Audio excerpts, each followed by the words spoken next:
السلام علیکم ورحمۃ اللہ وبرکاتہ۔ سوال یہ ہے کہ ٹوائلٹ یا واش روم میں تھوکنا کیسا ہے؟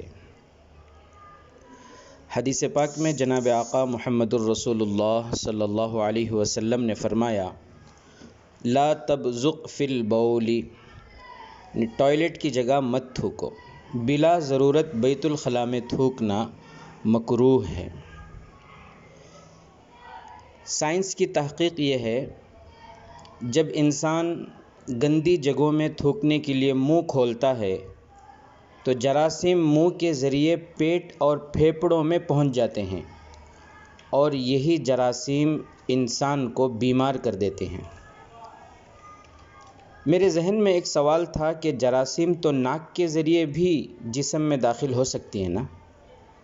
لیکن جب میں نے سائنسی تحقیق پڑھی تو دنگ رہ گیا۔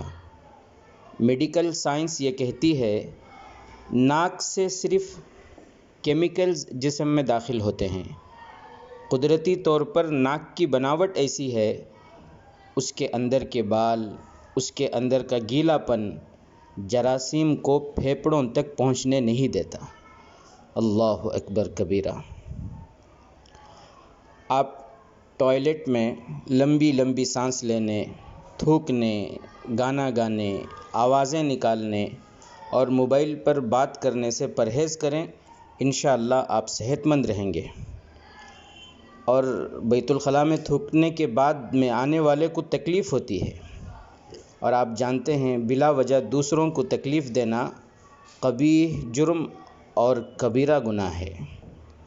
ہاں، واش روم میں فلش کے اندر تھوکنا ادب کے خلاف ہے اور ممنوع ہے۔ ہاتھ دھونے والے بیسن میں تھوکنا ادب کے خلاف نہیں ہے، مکروہ نہیں ہے، کیونکہ وہاں فوراً پانی بہانے سے صاف ہو جاتا ہے۔ اسی طرح غسل خانے میں غسل کے دوران وضو یا کلی کرتے وقت تھوکنا مکروہ نہیں ہے۔